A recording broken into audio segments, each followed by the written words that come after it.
is our Alexandria Tiny Home. It opened up back in 2021, so it's been here for a while. I don't know if you can reimagine what it looked like before it was turned into a tiny home facility. There was an encampment of about 250 to 300 people inside this park already. And it got so bad that the cops ended up having to come 2 to 3 times a day. They ended up, when they were sweeping, that way they could get this built, they ended up finding a man dead in his tent. Oh my goodness. They don't know how long he had been passed. So that was what it was before it was this. And it was just an empty recreational park. Paul Kokorian worked with us, and from start to finish, it took 90 days to create this whole facility. Wow. Yeah, so there's going to be 103 tiny homes in here, and we have 200 beds. Each tiny home is 2 to 1, except for ADA, so like wheelchair accessible or people who are handicapped. Yeah. They have their own space to themselves, of course.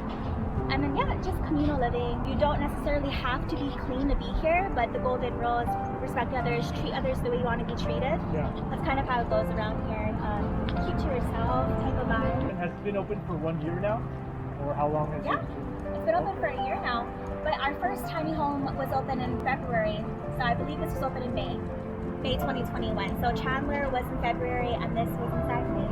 It was kind of as we go, just because we were one of the first to open up the tiny home facilities. It wasn't really like a written map on what we're going to be doing. Or how long are they supposed to stay?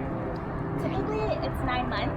9 months? Yes. Okay. Typically, it's 9 months, but I've actually met some people down at Royal Seiko who have been there for like a year and a half. Yeah. After 9 months, people are usually ready to go. Typically, yeah. We allow animals here as well.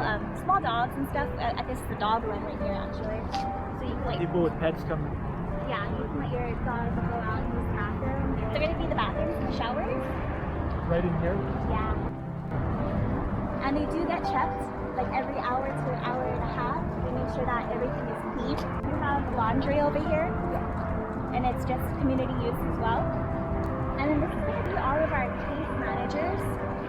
So they work with participants here at the site to make sure that they're on track and they're doing what they need to do in order to stay here inside the facility to try to get the participants the needs that they need to be met. How's it going? Andrew, nice to meet you. Nice to meet you. I'm Green. I'm the program manager. Awesome. Yeah. Maria, she's like, hi. Andrew. Hi. Nice to meet you. I come from a homeless background as well, not here in LA, it's a whole different story, but in Hawaii. I wouldn't work at a place that I felt in my spirit wasn't actually assisting or helping. I was also in a situation that led me to being homeless with my kids for a little while. How did you get out of it? Working, getting the opportunities, being proactive. My kids were watching me. I had to do it for them. It wasn't about me no more. I've always worked for nonprofits, and so I was working at an immigration law nonprofit, and during COVID they laid me off. Started working at a private law firm. I was so miserable because nonprofit culture is completely different than corporate, and my experience there, I was just not happy. I just started throwing my resume everywhere. Any nonprofit, any place where I can practice social work. They get 3 meals a day here, breakfast, lunch, dinner. 103 homes and currently 114 people? 113. 113. Is every single home occupied? No, not every single. We have about 20 beds that are empty that, we're just waiting for more. Every day, someone's coming. Let's take a look. We have two spaces here. They have outlets, we have a heater, AC, fire alarm. We have an emergency exit back there, so in case of an emergency we can just undo the latch and I can get. Oh, so it's like a small opening. Totally beats living on the street. Oh, yeah. 100%. Homelessness is a crisis in Los Angeles. No one wants anyone living on the street. At the same time, not many people want them sheltered near them. When the construction of this started, was there a lot of backlash from nearby residents? Residents, community. Till this day, there's still a lot of backlash. Has it changed at all during this year? There's a lot more people that see what the purpose is. I'm on some community calls, so it's even. When it first started, it was really bad. Would you say it reduced by half? The I would say, yeah. Every time we do open a new site, we have the open house, we have the walkthroughs. That's kind of the public experience of you can come through and see what it's actually going to be or actually look like, what we've been working on. And that's kind of where their changing point starts. They get the understanding of what we're doing. So those opening the sites, the walkthroughs, the tours, those really help us with the community engagement. A lot of the protesters or hate comments or people who don't agree with what they do is they see this and two people have to share a space, two people this and that inside one building, but what they don't understand is the concept of this isn't forever. We're a temporary step in somebody's life to get them on and going, and this is better than the street, this is better than them being outside facing everything by themselves. So yeah, it's two people in one building, but they're together sheltered inside, heating, cooling, and everything. Our main goal is to get these folks housed. Permanently is the goal, not temporary. So we try outlets, we resource out. That's the main goal. Obviously, it's not ideal to find housing within 90 days. So we do give them, as long as they're proactive and being responsible, we give them more time because it is hard finding housing in California. The government covers about 75 to 80% of the costs. We're one of the bigger nonprofits, but we're still relatively small, and we have to cover the overhead of whatever the government doesn't cost. How much is the usual donation? A month or 3,000 to open up. 3,000 to open up? Do they keep going yearly with that, or how No, does it? it's just to get the thing up and built, and then also on our website, since all of our tiny homes are actually sponsored now, there's nothing left to sponsor, you can actually fund it. But also that gives it to the maintenance. In here, are you guys going to build more houses? I don't believe so, but they are talking about opening another site. So in total, there are like 5 or 6 sites, right? We have 6 with Hope of the Valley. Are there any new amenities that are being considered or worked on? New amenities would be tiny libraries.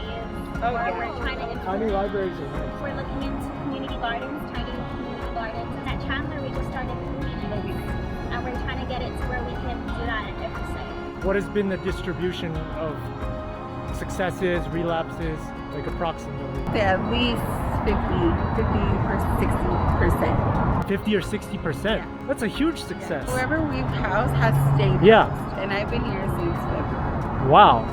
I would have even said that 25-30% is pretty good. To say 50 or 60% have left and gotten permanently housed and even found jobs, that's an amazing success. I think there's also a reason why Hope of the Valley has so much tiny homes. Yeah. We're contracting with so much and throughout whole of the LA area because we do have that success rate. Yeah. And if we didn't have that success rate, the government wouldn't fund it. We wouldn't. The streets are getting cleaned up. There's not random tents at a playground or stuff like that. They're seeing the city getting cleaner, less trash, less people in poverty. And safety as well. Yeah. Sometimes people on the streets use or they have mental health, and sometimes they're having an episode and they can get violent, not because they want to hurt you, just because they might be hallucinating and they might think you're something you're not, so they could attack somebody. But stuff like that, you would see it out in the street. Long term, what are they mostly doing? Are they getting permanent housing through the government, or are they finding jobs, or is it like a mixture of? It's a mixture. A lot of our folks are a little older, so they do collect benefits, SSI, SSDI. We push for jobs because that's going to be your main source of income. We try to resource out. We have a job center that helps us. Their goal is to find them employment. We can resource out. We have a bunch of resources. It's not just here. Awesome. It's a group effort. It takes a village. This tiny home helps clean up the streets. This tiny home gives someone hope. This tiny home saves people's lives. So that's going to be the amnesty lockers over there. And this is just for people who need it. We have a security guard here as well. And then they can stay and put their stuff. What are the most common items that people leave in here? Drugs and weapons. Yeah. You're not allowed to bring that inside, but they keep it outside because they do have their lives outside of this place, which is the reality. So whatever makes them feel safe and comfortable when they're not with us. Have any fights broken out? Oh yeah. There's a lot of fights here. When fights break out and if somebody gets kicked out, the process would be to move them to another tiny home? Go into a tiny home, a shelter, if there's availability. We'll call and see if there's availability over there, let them know the situation. Usually that's how it works, and we'll transfer them instead of throwing them back off on the street. We have a no tolerance here for violence. What is currently the biggest need you have in here? Mental health. Mental health. And that's probably the biggest barrier. Not just here, but for all homeless. Mental health. We don't have enough mental health resources and Counseling. therapy, all of that. What can people do to donate? What do you guys need? All the ways that people can participate. Donate at www.hopeofthevalley.org. Any donation amount is great. Right now we're focusing on Thanksgiving meals. And then after that's going to go through Thanksgiving. After Thanksgiving, we're going to be focusing on our family shelters. So we're opening up 3 new family shelters. We're converting motels into family shelters. We're going to have one in Woodland Hills. We're going to have one in MacArthur Park. And we're going to have one in Lancaster as well. So those are going to be life-changing for all those families who get to come inside. When you look around and you see homeless, could you imagine a homeless family? Could you imagine a 1-year-old on the street with her mom and a 5-year-old son? Terrible. It's stuff like that. So that's going to be our next focus. During the winter season, we're in desperate need of adult diapers, underwear in general. We do service elderly before we take in other people just because it's elderly on the street. We want to get them in and helped as soon as possible, and they have their social security, or we can get them assisted. So the adult diapers come in handy for them as well. Also, people with trauma use adult diapers, and people who aren't comfortable going to the bathroom as well. Hygiene kits. When we do outreach, we need hygiene kits, and that would consist of brushes, toothbrushes, deodorant, razors, and stuff like that. Besides that, any donation amount, because it does take a lot to keep everything up and going. Thank you so much. You're I really welcome. appreciate it. Alright guys, so that was a tour of the Alexandria Tiny Home Village. Homelessness is a very complicated issue. Whether you support this place or do not support it, it is one of the solutions that they are implementing, and they are getting good results from it. Want to give a big thanks to Eric Bissett and Camden Berry for their donations. They played a huge part in making this video possible.